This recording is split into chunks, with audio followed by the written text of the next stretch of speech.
नमो भगवते वासुदेवाय नमः। कार्तिक मास की आपको हार्दिक शुभकामनाएं। आज इस वीडियो में हम आपको कार्तिक मास का पहला अध्याय सुनाएंगे।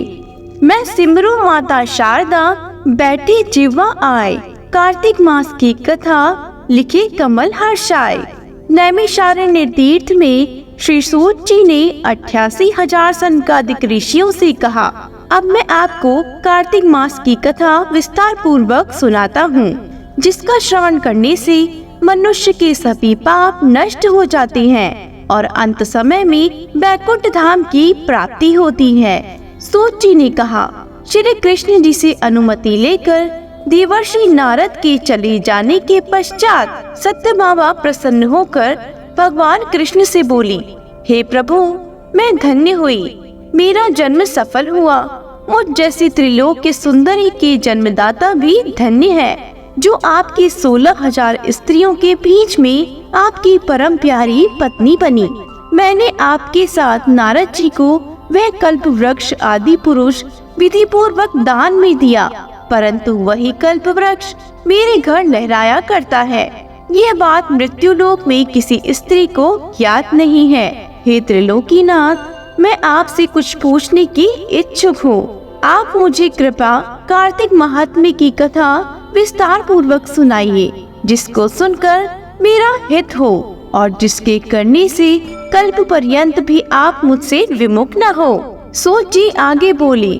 सत्यभामा के ऐसे वचन सुनकर श्री कृष्ण ने हंसते हुए सत्यभामा का हाथ पकड़ा और अपने सेवकों को वहीं रुकने के लिए कहकर विलास युक्त अपनी पत्नी को कल्प वृक्ष के नीचे ले गए।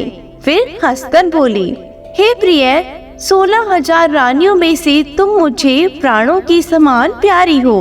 तुम्हारे लिए मैंने इंद्र एवं देवताओं से विरोध किया था। हे कांति, जो बात तुमने मुझसे पूछी है उसे सुनो। एक दिन मैंने तुम्हारी इच्छा पूर्ति के लिए गरुड़ पर सवार होकर इंद्रलोक जाकर कल्प वृक्ष मांगा।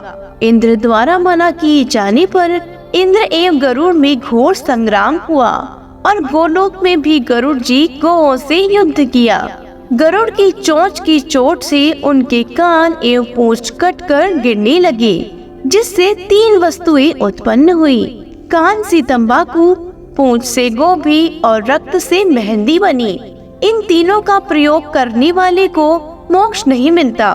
तब गौओं ने भी क्रोधित होकर गरुड़ पर वार किया, जिससे उनके 3 पंख टूटकर गिर गए। इनके पहले पंख से नीलकंठ, दूसरे से मोर और तीसरे से चकवा चकवी उत्पन्न हुए। हे प्रिय, इन तीनों का दर्शन करने मात्र से ही शुभ फल प्राप्त हो जाता है। यह सुनकर सत्यभामा ने कहा, हे प्रभु, कृपया मुझे मेरे पूर्व जन्मों के विषय में बताइए। मैंने पूर्व जन्म में कौन कौन से दान, व्रत व जप नहीं किए हैं। मेरा स्वभाव कैसा था, मेरे जन्मदाता कौन थे और मृत्युलोक में जन्म क्यों लेना पड़ा।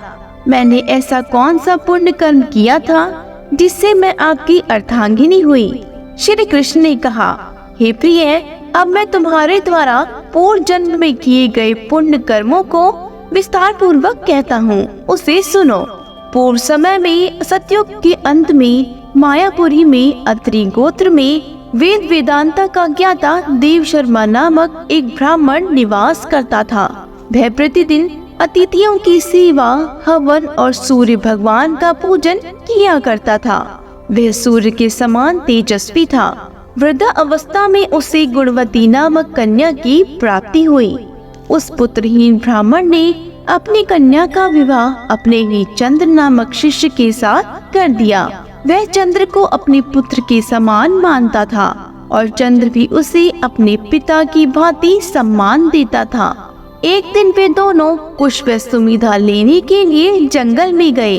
जब वे हिमालय की तलहटी में भ्रमण कर रहे थे, तब उन्हें एक राक्षस आता हुआ दिखाई दिया। उस राक्षस को देखकर भय के कारण उनके अंग शिथिल हो गए और वे वहां से भागने में भी असमर्थ हो गए। तब उस काल के समान राक्षस ने उन दोनों को मार डाला। चूंकि वे धर्मात्मा थे, इसलिए मेरे पार्षद उन्हें मेरे वैकुंठ धाम में मेरे पास ले आए। उन दोनों द्वारा आजीवन सूर्य भगवान की पूजा किए जाने के कारण मैं दोनों पर अति प्रसन्न हुआ। गणेश जी, शिव जी, सूर्य व देवी, इन सब की पूजा करने वाले मनुष्य को स्वर्ग की प्राप्ति होती है। मैं एक होता हुआ भी काल और कर्मों के भेद से 5 प्रकार का होता हूँ। जैसे एक देवदत्त, पिता, भ्राता आदि नामों से पुकारा जाता है। जब वे दोनों विमान पर आरूढ़ होकर सूर्य के समान तेजस्वी, रूपवान, चंदन की माला धारण किए हुए मेरे भवन में आए तो वे दिव्य भोगों को भोगने लगे। इसी के साथ पहला अध्याय संपूर्ण होता है। कार्तिक मास के सभी अध्यायों को नियमित रूप से सुनने के लिए हमारे चैनल को सब्सक्राइब जरूर करें। बोलो विष्णु भगवान की जय हो।